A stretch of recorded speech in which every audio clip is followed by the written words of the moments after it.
राष्ट्रीय स्वयंसेवक संघ, जिसकी तारीफ कभी सरदार पटेल ने की तो कभी डॉक्टर अंबेडकर ने, उसी संघ को आज ये कांग्रेसी चाटुकार ब्रिटिश सरकार का गुलाम बता रहे हैं।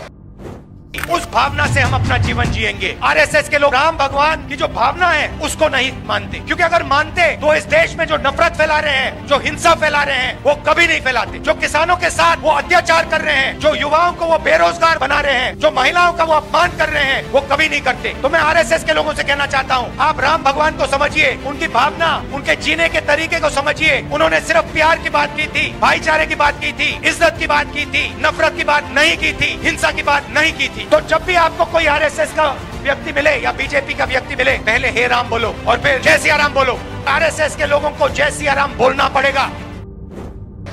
लेकिन कांग्रेसियों, शायद तुम अपना अतीत भूल चुके हो कि कैसे तुम्हारे ही लोग अतीत में अंग्रेजों की गुलामी कर रहे थे। अगर याद नहीं तो तुम्हें आज हम सबूतों के साथ बताएंगे कि तुम्हारे लोगों ने अंग्रेजों के साथ मिलकर क्या गुल खिलाए हैं।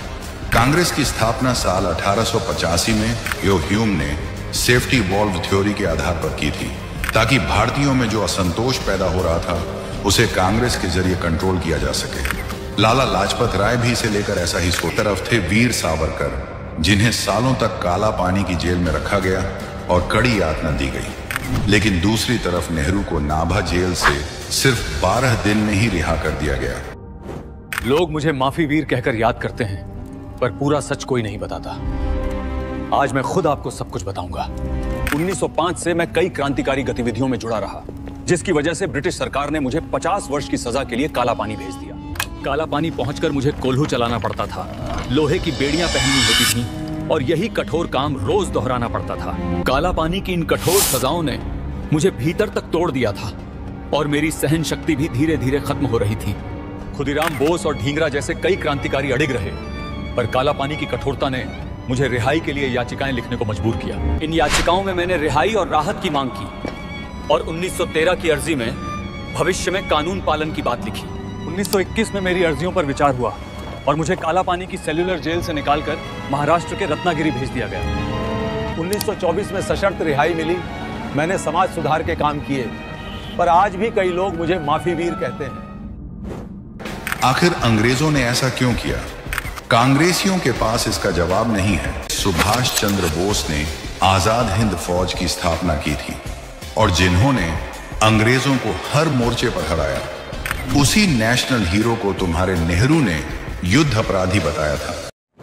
और आप जानकर हैरान रह जाएंगे कि आजादी के बाद नेहरू सरकार ने आजाद हिंद फौज के सिपाहियों को स्वतंत्रता सेनानी मानने से भी इनकार कर दिया था। 15 अगस्त 1947 को भारत आजाद हुआ, लेकिन उस आजादी की नींव रखने वाली आजाद हिंद फौज को आजाद भारत ने ही भुला दिया। आजाद हिंद फौज के सैनिकों को स्वतंत्रता सेनानी होने का सम्मान तक नहीं दिया गया और तत्कालीन प्रधानमंत्री जवाहरलाल नेहरू ने आजाद हिंद फौज को कभी मन से अपनाया ही नहीं। वर्ष 2019 में पहली बार गणतंत्र दिवस की परेड में आजाद हिंद फौज के 4 सैनिक शामिल हुए थे और ये वो सैनिक थे जिन्होंने ब्रिटिश शासन के खिलाफ युद्ध लड़ा और उन्हें अंडमान और निकोबार की जेल में रखकर यातनाएं दी गई। आजादी के 72 वर्ष के बाद इन्हें यह सम्मान दिया गया, जबकि वर्ष 1950 में गणतंत्र बनने के बाद भी दिल्ली के राजपथ पर पहली बार गणतंत्र दिवस की परेड हुई, लेकिन तब आजाद हिंद फौज को